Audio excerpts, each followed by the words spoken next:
Siendo Honestos llega a ustedes gracias a Clínica Abreu, Banreservas, Senasa, Seguros Reservas, Sky High. Este capítulo de Siendo Honestos está optimizado por el equipo de Miravisión. Ellos son especialistas en hacer que toda esta audiencia, que toda esta comunidad crezca. El equipo de Miravisión te ayuda si quieres hacer crecer tus contenidos digitales y, por supuesto, tu canal de YouTube.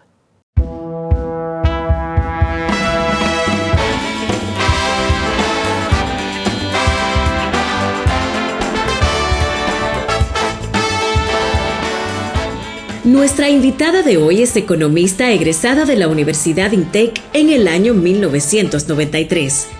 Cuenta con una maestría en Política Económica de la Universidad Nacional de Costa Rica y una maestría en Género y Desarrollo de la Universidad INTEC, República Dominicana. Su carrera profesional acredita más de 15 años de experiencia en la investigación a nivel nacional y para la región de Centroamérica y el Caribe en materia de integración regional, desarrollo y políticas públicas. Oriunda de Montecristi, también luchadora por los derechos de la mujer, nos acompaña para hablarnos sobre estadísticas específicas del pasado censo en la República Dominicana, datos impactantes, respuestas de la ONE a todas las inquietudes con relación a este tema. ¿Qué opina la directora de la Oficina Nacional de Estadísticas sobre las críticas del censo? Acompáñanos en esta amena conversación con Myosotis Rivas. Amigos de Siendo Honestos, ya vieron ustedes en la introducción quién es nuestra invitada esta noche. Me encanta traer a mujeres, a más mujeres, a Siendo Honestos. Myosotis Rivas, directora de la Oficina Nacional de Estadística, gracias por estar aquí. No, gracias a ti, Catherine, encantada. Y qué bueno que materializamos ya esta invitación, que yo creo que hace un año que me habías hecho y todavía no había podido estar aquí, bueno, y con tu público. Yo sé que tenías mucho trabajo y que tienes todavía mucho trabajo. Pero bueno, las cosas pasan cuando tienen que pasar. Así es. Y la verdad es que cuando recientemente vimos los resultados, todavía, bueno, ya son los más avanzados, pero faltan datos todavía. Faltan. Yo dije, hay que llamar a Myosotis, ya está bueno. Vamos a hablar no solamente del censo nacional realizado acá en República Dominicana por la oficina que tú diriges, sino también sobre tu historia. Yo quiero que mucha gente que dice, pero ¿de dónde fue que salió el Myosotis? Que te conozcan y yo también conocer un poco más de ti, aunque hemos compartido, por ejemplo, aulas, cosas que agradezco. Sí, bueno, qué decirte, yo soy montecristeña, ¿verdad? Y nací en Montecristi y estuve hasta allá, hasta mi sexto de primaria. Luego mis padres, mi madre decidieron venir a Santo Domingo. Y estuve aquí en un colegio, hice la universidad en INTEC, estudié economía y luego me fui fuera a hacer una maestría en política económica en la Universidad Nacional de Costa Rica. Y creo que desde ahí he tenido una trayectoria de trabajo, ¿verdad? Como economista, pero también con una maestría luego en género y desarrollo, en la que me ha llevado a estar trabajando tanto sociedad civil, gobierno, organismos regionales, internacionales. Y nada, realmente es como es un tema donde ya me he especializado más en la gerencia, ¿verdad? Y en la conducción de instituciones que están ligadas a la política pública, al desarrollo, al apoyo de los gobiernos, ¿verdad? Desarrollar herramientas que produzcan un cambio en la calidad de vida de la gente. Fíjate que tú resumes eso muy rápido, pero eso es un acelerador grandísimo, porque además lo que significaba para personas de nuestra edad provenir de comunidades rurales y hacer este brinco inmenso que significa, probablemente tus padres hicieron primaria y a lo mejor algún estudio mediano o estudio medio, pero después entonces tienen a sus hijos que no solamente es que van a la universidad, sino que es que se van afuera a hacer maestrías. Es un salto muy grande en un periodo relativamente corto de tiempo para los países. Sí, no, eso es cierto. Y mira, sobre todo yo tengo 2 hermanos, ¿verdad? Soy la mayor de 3 hermanos de padre y madre. Y cuando ellos, pues, mi hermano menor siempre me dice, bueno, pero tú eras osada. O sea, porque te fuiste, ¿verdad? Yo me fui a Costa Rica en el año 95 a hacer una maestría. Y yo recuerdo que yo decía a mi mamá, es que yo quiero ir a estudiar afuera. O sea, ese es como lo que una veía en ese momento, que era un tema importante, tener algún estudio fuera que te daba una diferencia en el mercado de trabajo, ¿verdad? También, y en el caso, por ejemplo, de mi papá, sí llegó como hasta una primaria, pero mi mamá pudo ir a la universidad, aunque no se graduó, pero también venían de familias donde eso no era lo tradicional, claro, ¿verdad? Y pero donde una sí ve, y es cosa, yo tengo un hijo que ya tiene 20 años y yo siempre le digo a él que la educación hace la diferencia, o sea, y es lo que yo viví en mi familia, o sea, es lo que yo tengo, es mi activo principal, esa educación y también esos valores que recibí de mi padre y de mi madre, que ya han fallecido ambos, y cómo nos inculcaron a nosotros ese tema del acervo que tú tienes en la honestidad, en la lealtad, en el desarrollo y en el manejo de lo que te entregan, así sea recursos públicos, recursos privados, ¿verdad? Y cómo tú puedes también hacer una diferencia.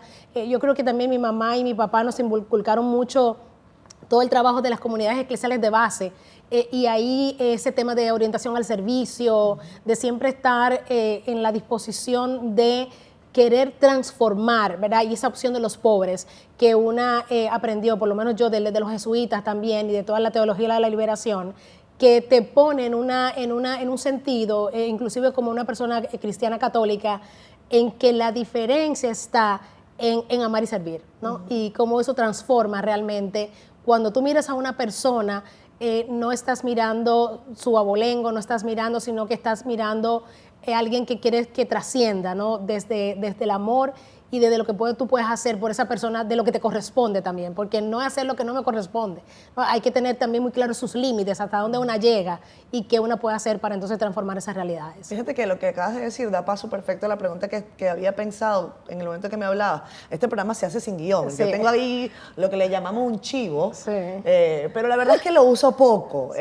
La conversación va fluyendo. Sí. Y fíjate que tú hablas de lo que tú ves en las personas y cómo ves a las personas. Y a mí me gusta a veces trasladar esto, no solamente de cómo uno ve a las personas, sino también cómo nos ven, sí, a nosotros, ¿no? Y tal vez hablar de quién identificó, si tú crees que en tu camino hubo alguien que identificara tu potencial, que te acompañara desde el punto de vista de la mentoría, que siempre es muy importante en esos momentos en los que quizás uno está como explorando y hace como el Waze, que dice, sí, recalculando. Sí. Y de repente hay personas que te dicen, mira, esto, que te muestran, que te revelan cartas, que te revelan posiciones que te dicen, puedes pensar sobre esto. Sí, mira, yo creo que hay varias personas que en varios momentos pues fueron dando esa direccionalidad y yo creo que te puedo mencionar, yo siempre lo menciono, ¿verdad? Mi principal mentor, que es Miguel Sarah Hatton, que fue una persona que en un momento me vio en la universidad y me invitó a trabajar con él.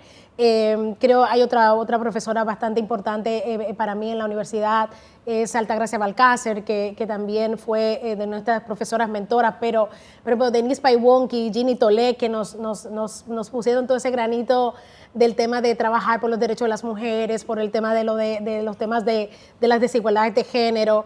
Y también siempre en mi acompañamiento del plano, ¿verdad?, espiritual, el padre José Antonio Esquivel, que en paz descanse, Pablo Mella del Centro Bonó. Fueron personas que te daban un libro, que te daban, y eso a nivel de República Dominicana, pero luego también en el plano internacional, yo tengo como mis gurúes favoritas, claro, también, sí. Entonces, entre las gurúes, que está Ellen White, que es una costarricense, que fue embajadora de Costa Rica en Ginebra y que fue quien lideró todo el tema de el Tratado de las Naciones Unidas para el desarme de las armas nucleares. Yo recuerdo que ella en un momento, yo tuve una posición en América, para Centroamérica. Yo le dije, pero ¿tú te crees que yo puedo para eso? Me dice, Mesotti, tú lo que tienes que buscar es tu valor agregado, o sea, qué es eso que tú das en todo ese proceso. Rocío García Gaitán, que es mexicana, bueno, ella murió, mexicana, Patricia Wallers, argentina, que son siempre estas personas que te van acompañando, te van guiando, y que, como te digo, hay el libro apropiado, Pedro Caldentey, español, o sea, que van dándote esa guía y esa conducción.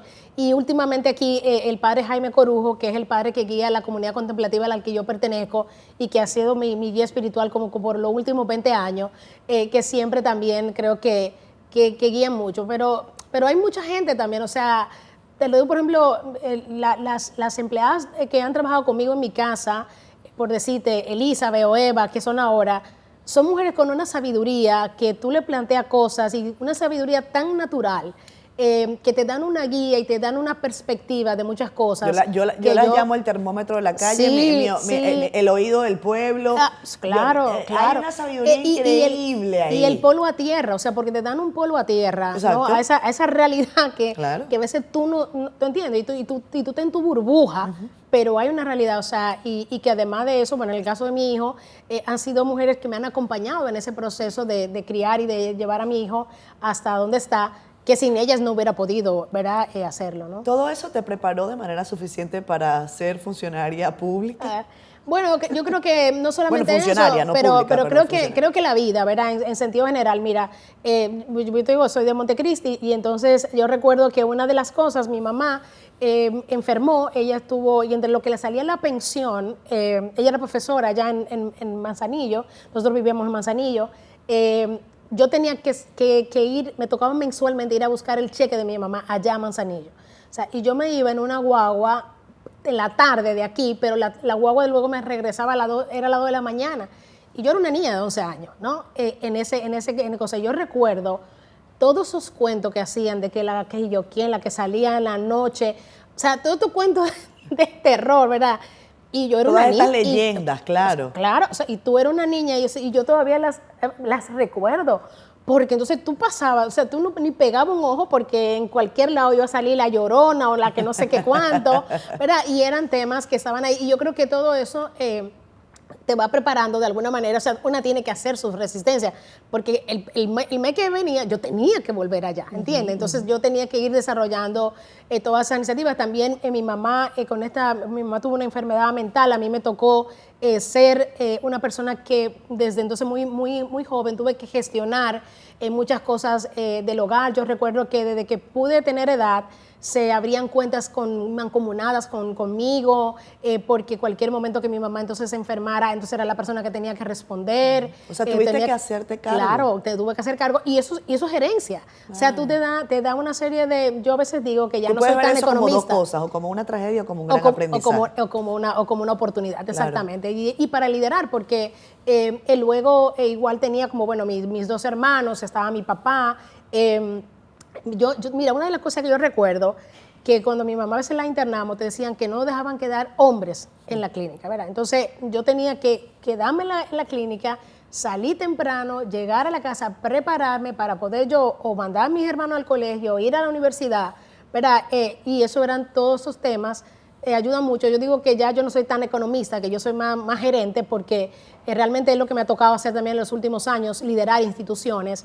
Y por tanto, entonces, la vida te va preparando para un reto como es el reto de dirigir la ONE, que ya, o sea, no era, yo estaba acostumbrada para la institución más grande que había dirigido, era en El Salvador, de unas 34 y pico de personas, pero ya te saltas a una institución que no solamente tiene un personal fijo de casi 300 y pico, sino que en un proceso como un censo te llega a gestionar casi 35,000 y pico de personas, ¿no? Cuando regresemos de la pausa me vas a hablar de ese proceso, de los 300 fijos y de los 35,000 que tuvieron que incorporarse, y de otros que se incorporan dependiendo también de otros instrumentos que ustedes van adelantando. Sí. Vamos a los comerciales, ya regresamos más. Miosotis Rivas está con nosotros acá en Siendo Honestos. Muy bien. Miosotis es una ametralladora de información. Me encanta. Ay, ya, ¿verdad? Love it. Dice Alondra que necesita respuesta de la publicación. Regresamos con más. Miosotis Rivas está con nosotros. Ella es la mujer que está al frente de la Oficina Nacional de Estadística en la República Dominicana desde el año 2020. Sí, ya 4 años. Desde que empezó el gobierno. Desde que empezó el gobierno, sí, el 17 de agosto. ¿Tú te esperabas esta designación? Bueno, sí, porque ya me habían consultado, yo vivía fuera del país, sí. Entonces me habían consultado si quería volver para asumir, me dijeron que habían 2 retos, el censo y el tema de la reforma de la ley, que por cierto esta semana, la semana pasada se hizo en una bicameral para ver este tema de lo de la ley. Y nada, entonces, bueno, yo en principio ¿De la ley de la oficina? Sí, en principio duré, pero llamé a otra persona que también es una guía, que es Clara Báez, una demógrafa dominicana, y es ahí sí que hay. Entonces le dije, a ver, Clara, ¿tú qué crees de ese puesto? Me dice, pero Miosotis, es que la EONE lo que necesita es una gente gerente, ¿no? Entonces, un proceso gerencial para lo que está ahora.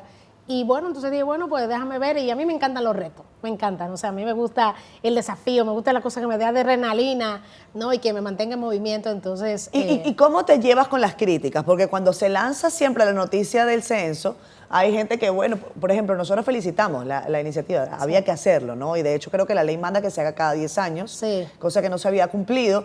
Cuando dijeron censo, dale, todo el mundo, vamos arriba. Pero en lo que ese proceso comenzó a avanzar, empezaron las críticas agridulces, empezaron a levantarse todos los sectores. ¿Cómo te llevas tú con la crítica? Bueno, mira, yo creo que es parte del proceso. No podemos, y de hecho en estos días participé como de una protesta que se hizo, yo era jefa de delegación en Colombia en un congreso y hubo una crítica, una performance. Bueno, eso es parte del proceso, o sea, yo no puedo agarrar solamente lo bueno, lo que no es tan bueno también es parte.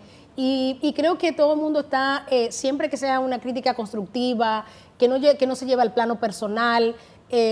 Si son con el plano personal, yo digo, bueno, esto no es conmigo, o sea, fuera yo y hubiera sido otra persona, pues es lo mismo. Entonces, eso no, como que no le hago mucho, trato de no hacerle mucho caso, y si le hago caso, o sea, procuro que la escuche la persona que tiene que darme una recomendación sobre eso, ¿verdad? Porque yo no puedo, eso es como el médico, o sea, tú vas donde el médico, si tú vas donde cualquiera, porque tú tienes un dolor, cualquiera te puede decir cualquier cosa, pero el que está capacitado para darte es un médico, un especialista. Entonces yo en eso, por ejemplo, con el equipo de comunicación, cuando llegaban un montón de cosas, decía, a ver, escuchen y díganme a mí qué es lo que yo tengo que tomar de eso, porque yo necesitaba estar enfocada en un proceso, en el caso del censo y en el caso, ¿verdad?, de las cosas que sigo ahora, que demandan de que una institución responda en función de los recursos que ha recibido para hacer, ¿verdad? Y esto tiene que ver con, inclusive, y como tú decías, hemos estado juntas en las aulas con todo este tema de la gestión pública. La gestión pública, no aquí solamente en República Dominicana, yo he vivido también en otros países y es un poco parecido, o sea, lo público siempre se lleva como, bueno, para cuando se pueda, cuando se hace, esto siempre lo hemos hecho así, no hay por qué cambiar, no importa, te le matas 4 años, ya no, después en 4 años ya se va.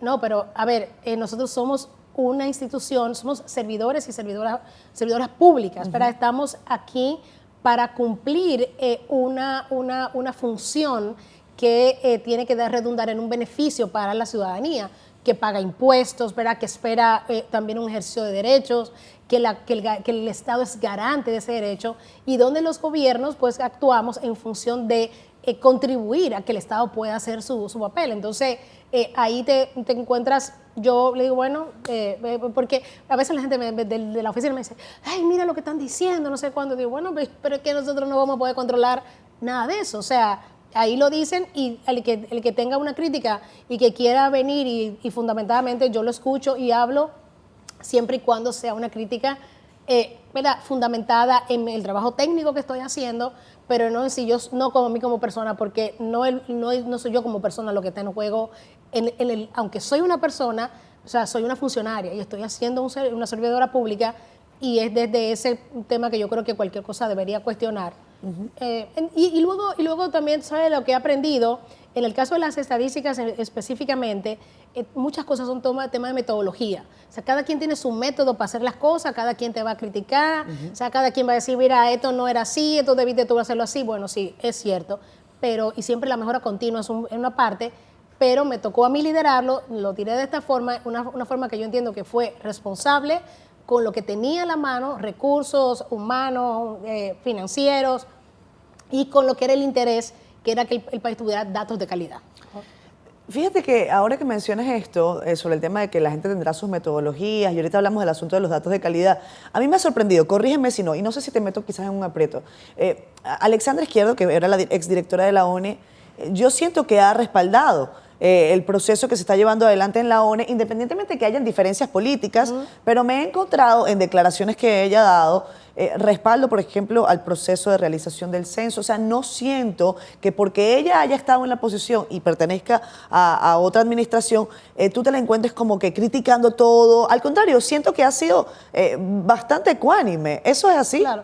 Bueno, lo que pasa es que yo tampoco he puesto como crítica porque es una institución muy técnica. Entonces, en la medida en que, digamos, lo que pasa es que estamos acostumbrados a eso, Miossoty, sí, por eso es que me llama la atención. Sí, lo que pasa, pero tú lo estás viendo en instituciones, porque, por ejemplo, antes de doña Alexandra tuvo don Pablo, ¿verdad? Y don Pablo duró casi 16 años en la institución, o no, algo así, 12 años.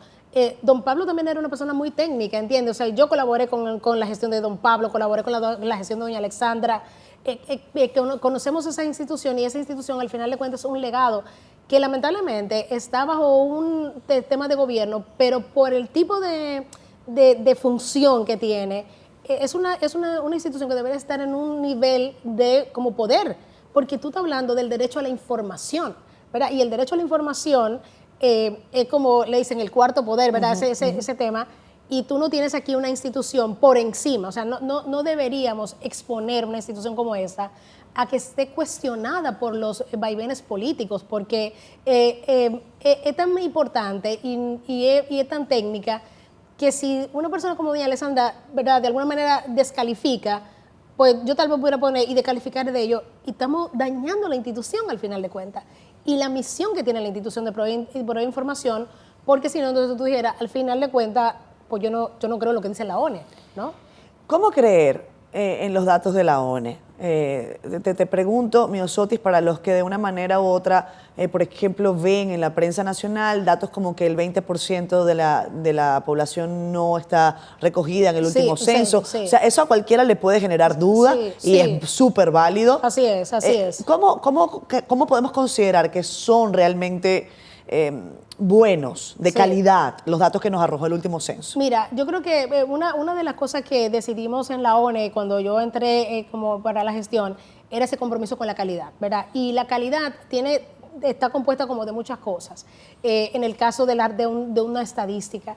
Y específicamente, yo lo primero que puedo decir es que el personal técnico que yo encontré en la ONE, un personal de mucho tiempo, es un personal que estuvo ahí, ¿verdad? Y es el personal, fue un proceso que encontré, que estuviera caminando, que de las cosas que cambiamos para que fuera, porque al final de cuentas somos tomadores de decisiones y eso no se lo podemos quitar a nadie, ¿no? Entonces, como tomadora de decisión, viendo una oportunidad que es parte de la calidad, la oportunidad del dato, si nosotros nos íbamos con papel, todavía hoy no tuviéramos resultado del censo, ¿no? O sea, y después de una pandemia, lo más importante que tú tenías que darle a la política pública eran datos. Entonces, la idea de cambiar del proceso, este tema que mucha gente lo critica, pero la mayoría de las recomendaciones internacionales estaban en el uso de las tecnologías. La ONE ya venía con una experiencia en uso de tecnología, mínima tal vez sí, pero bueno, cuando dice, yo me acuerdo en un momento un discurso que se hizo,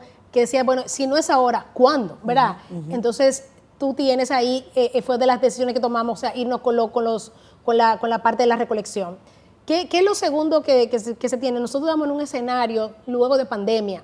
A ver, y la gente se cree que manejar un censo es algo muy fácil, ¿no? Que eso no, o sea, tú llegaste ahí, es una operación, la operación más logística, más grande que tiene un país.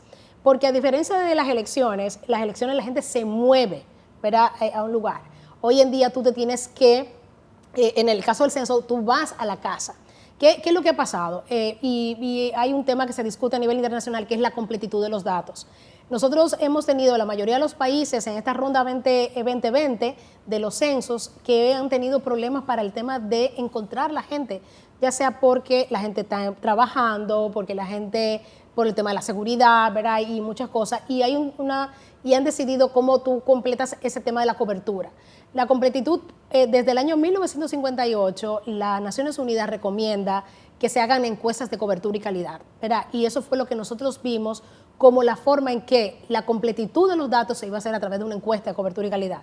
Países como Brasil extendieron el censo 8 meses, Costa Rica lo extendió 3 meses, Panamá lo extendió 3 meses, Uruguay lo extendió también una serie, o sea, decidieron, yo estoy en el terreno porque tú tienes que ir a la casa y tú puedes hacer varias visitas y si tú no encuentras a la gente, entonces hay métodos, porque la estadística es una ciencia y te provee de métodos para que tú puedas entonces, ante una eventualidad como esa, pues llegar entonces a que las características de la población sí puedan ser incluidas a través de métodos. O sea, se podía prorratear, por ejemplo. Lo que nosotros hicimos fue con la encuesta de cobertura y calidad, que nosotros lo que logramos fue, primeramente, medir la omisión, Sí. ¿verdad? Y ver también, computar algunas cosas de la calidad de algunos datos, como el de edad, el de sexo, que se recogieron, y luego entonces a partir de ahí con métodos estadísticos llegar a un factor de ajuste que te permite entonces cómo tú tienes que expandir la población.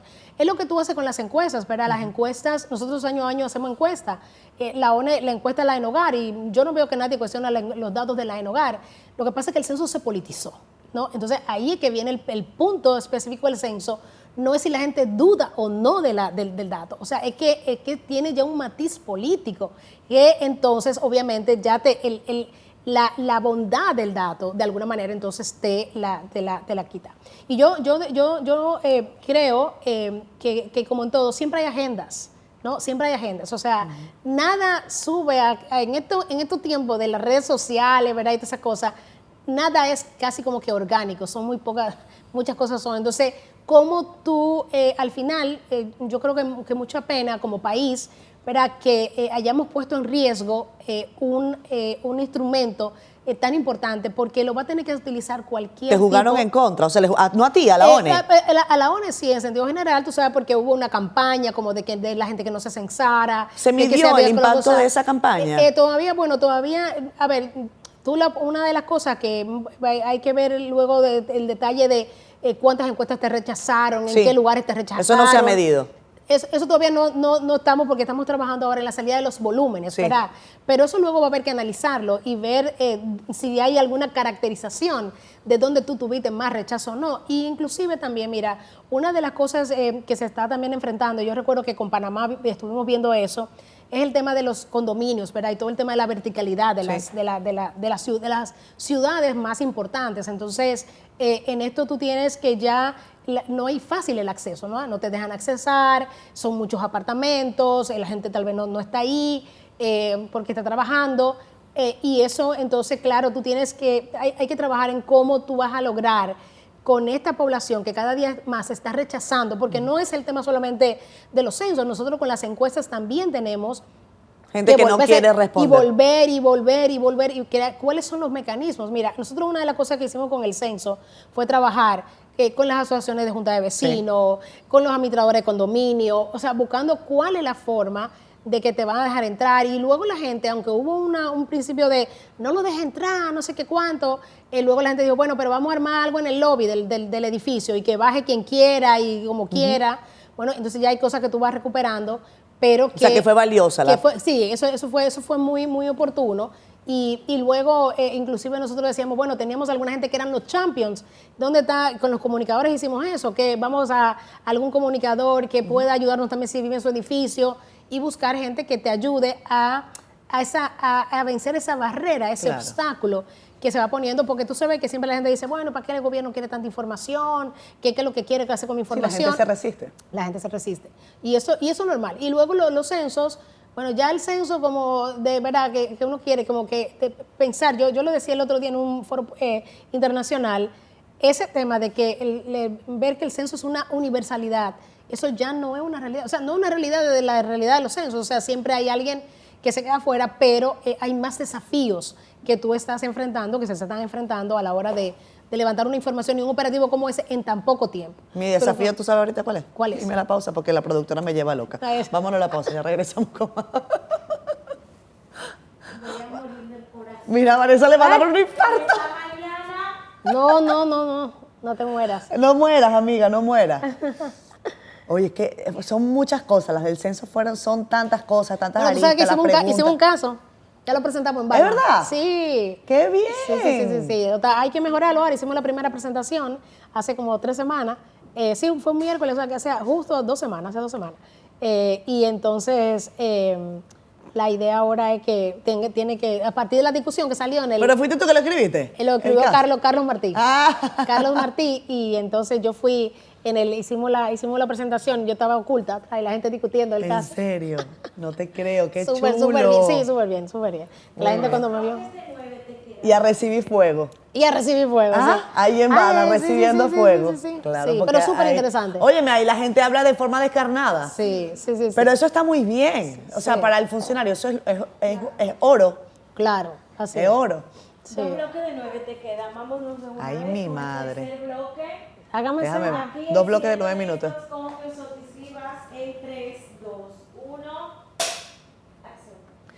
Bueno, regresamos con más. Estoy siendo honestos. Hoy está con nosotros Miosotis Rivas, de la Oficina Nacional de Estadística, hablando de los detalles de este sexo. Para los que están conectando en CDN Canal 37, sepan que en YouTube nosotros nos quedamos hablando y los cuentos se ponen buenísimos.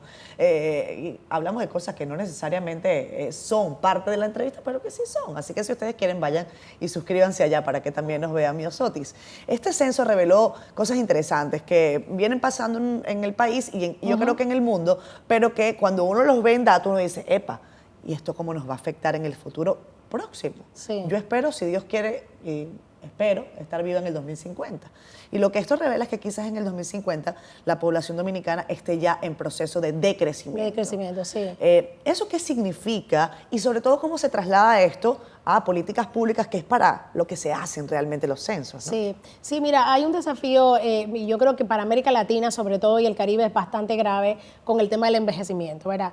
Ya sociedades europeas, pues hace un tiempecito ya están en esa parte, con sociedades que aunque va creciendo la población, el ritmo al que lo hace es menor.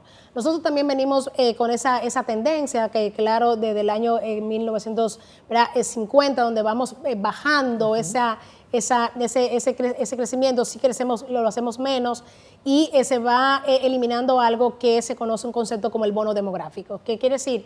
Que tenemos una población que es joven todavía, una población productiva y una población que tenemos que obviamente inyectarle, porque si no, al 2050 comienza esa tasa, ¿verdad?, de decrecimiento, y de lo que también hemos venido visualizando es una baja en la tasa de fecundidad, ¿verdad?, de las mujeres. O sea, ya las mujeres no tienen tantos hijos como del 50, que tal vez eran 5 hijos, no, 8 hijos. Hoy tenemos 2 puntos y algo, 2.4.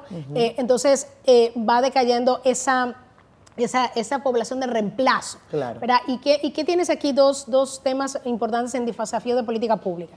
Seguridad social. Evidentemente. O sea, quiere decir que vas a tener una población más adulta, a la cual vas a tener que buscar cómo tú vas a, de alguna manera... A proveerla de servicios. A proveerla de servicios y a que viva una vida digna. Claro. O sea, que tu vejez la tengas con una vida digna, que eso es otro tema importante. O sea, ¿verdad? Ha ido creciendo la esperanza de vida. Entonces, quiere decir que hoy la gente...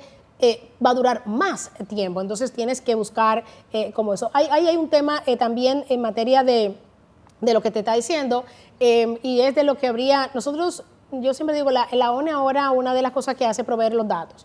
Nosotros necesitamos ahora que universidades, ¿verdad?, que centros de investigación, o sea, comiencen a analizar todo lo que hace ahí en materia de transición demográfica, porque también una de las cosas que sugiere la pirámide poblacional es de un tema también de qué está pasando con la población joven, ¿no?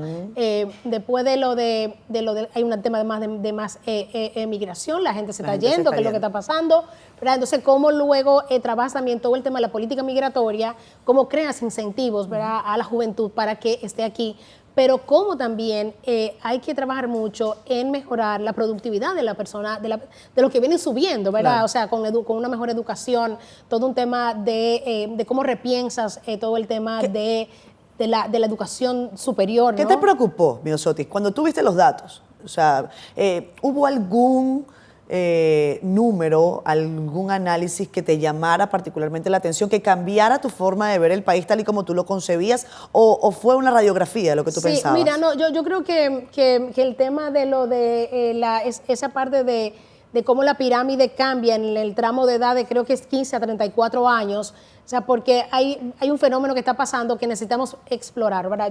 Ahora mismo, o sea, los datos nada más te dicen, bueno, está pasando algo, ahora hay que investigar qué es lo que está pasando, y eso, de alguna manera, una logra ver que tal vez cosas que una pensaba, pues entonces puede ser que se esté dando, y una de las cosas que una piensa es, la población joven se está yendo. O sea, yo el otro día estaba en una graduación de un ahijado, óyeme, y yo creo que el 90% de los chicos y las chicas se van fuera a estudiar.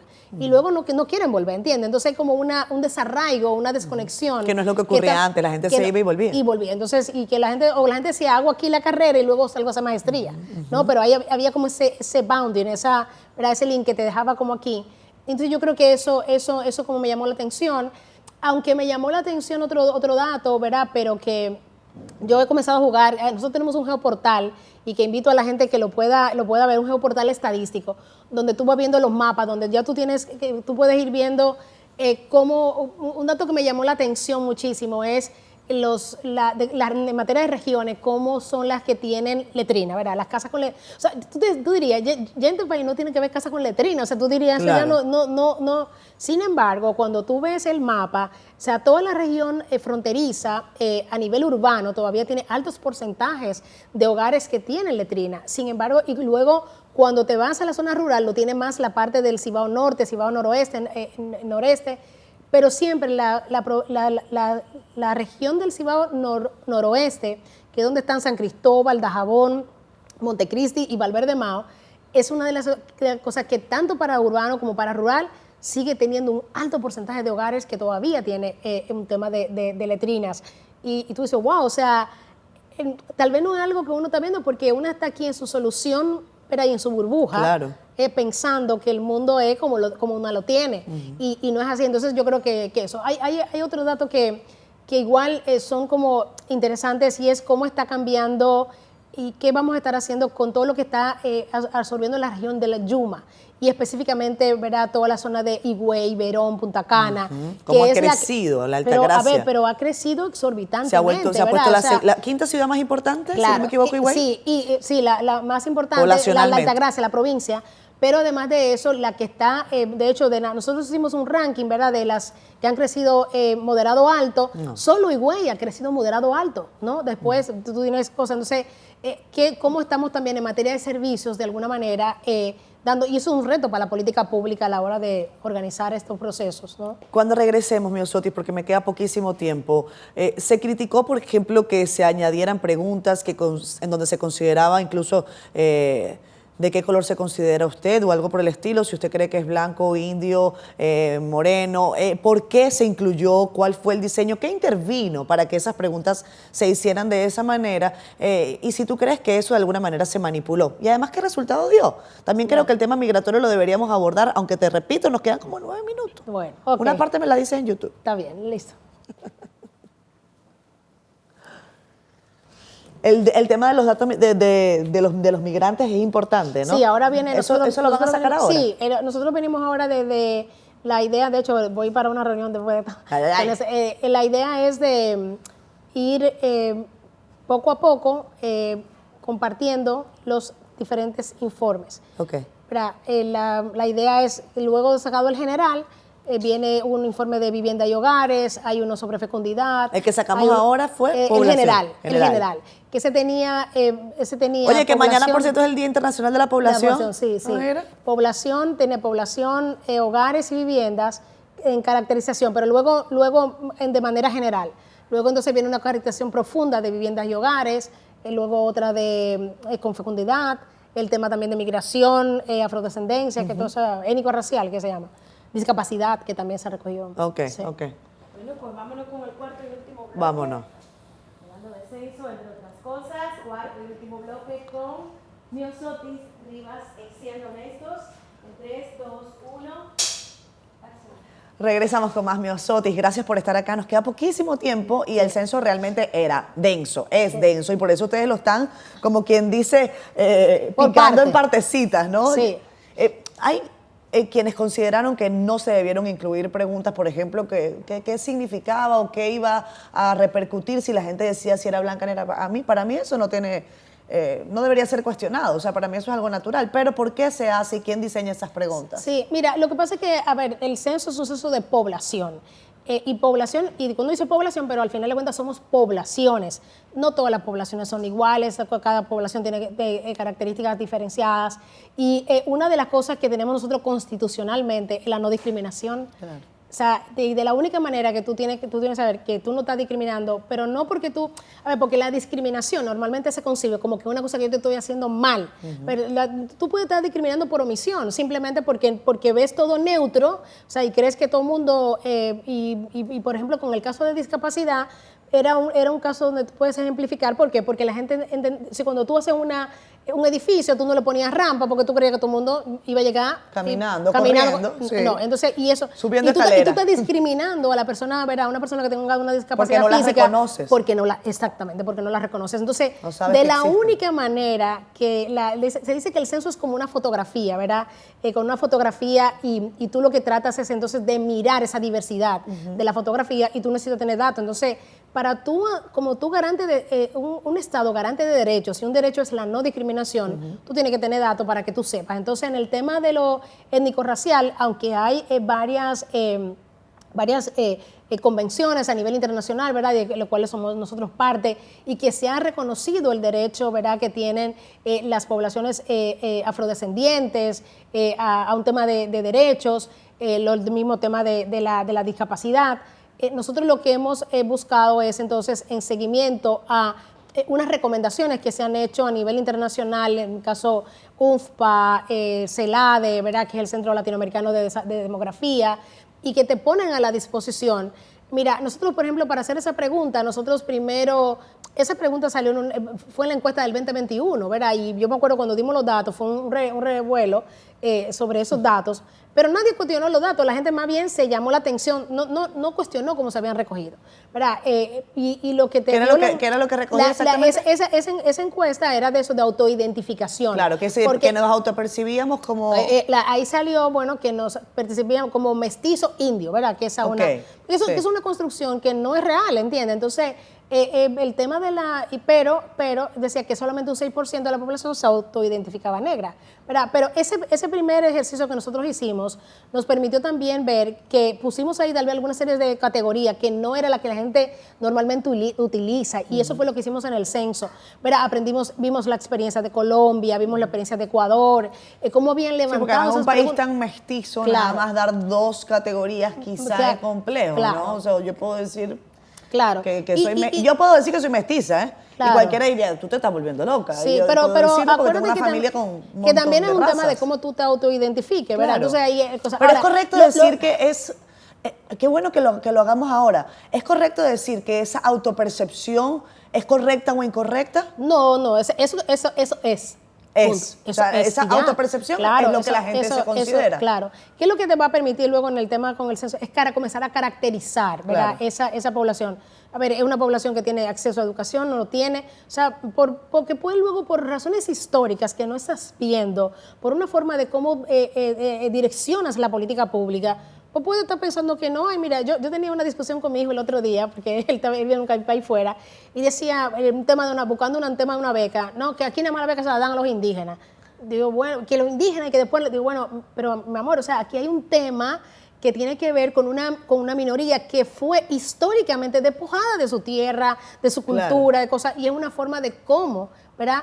Una política pública que intenta no corregir, claro, un daño, y eso, o sea, y no es que la discriminación, o sea, no que estamos diciendo aquí, es que el Estado está, no, o sea, es que puede ser tu ceguera cultural, de cómo se ha construido la relación. Eso va haciendo una serie de cegueras, y los datos lo que te van a ayudar entonces a mejorar y procurar una inclusión, porque inclusive y perdón el juego de palabras, sí, tú pudieras tener una política pública que es errada para tú conseguir lo que tú quieres conseguir de calidad de vida, porque no estás tomando cultura del entorno, de la cultura, de cómo la gente en verdad se siente y tal.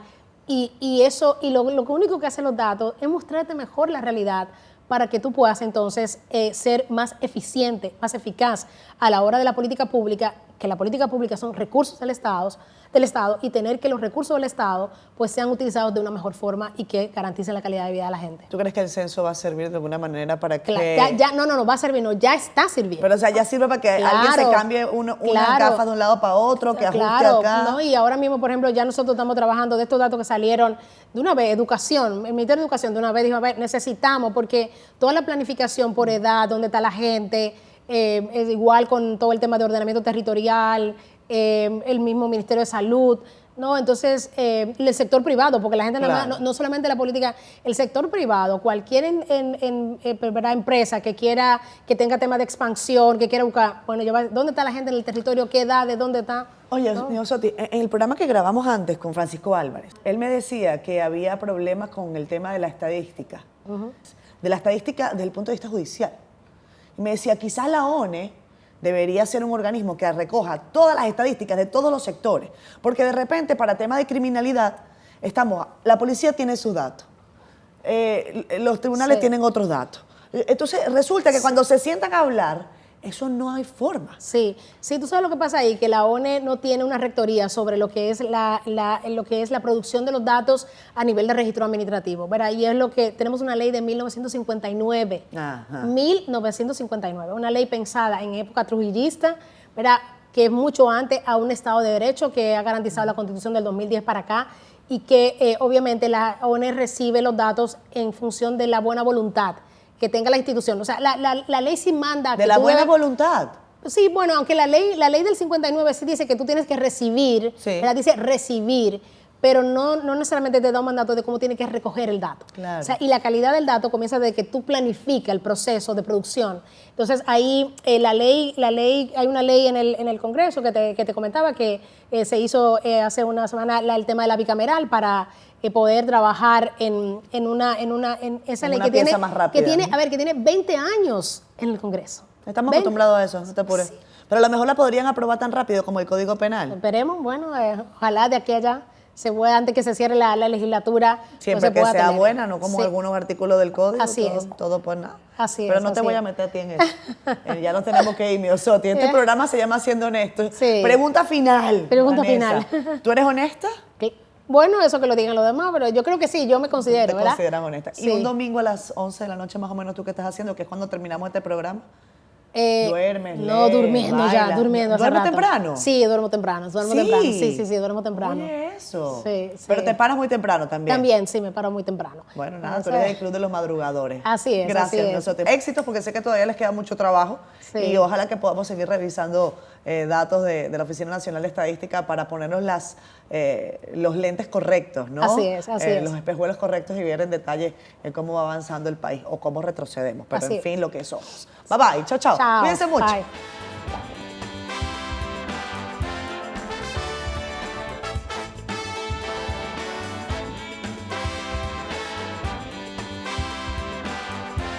Siendo Honestos llegó a ustedes gracias a Clínica Abreu, Banreservas, Senasa, Seguros Reservas, Sky High. Este capítulo de Siendo Honestos está optimizado por el equipo de Miravisión. Ellos son especialistas en hacer que toda esta audiencia, que toda esta comunidad crezca. El equipo de Miravisión te ayuda si quieres hacer crecer tus contenidos digitales y, por supuesto, tu canal de YouTube.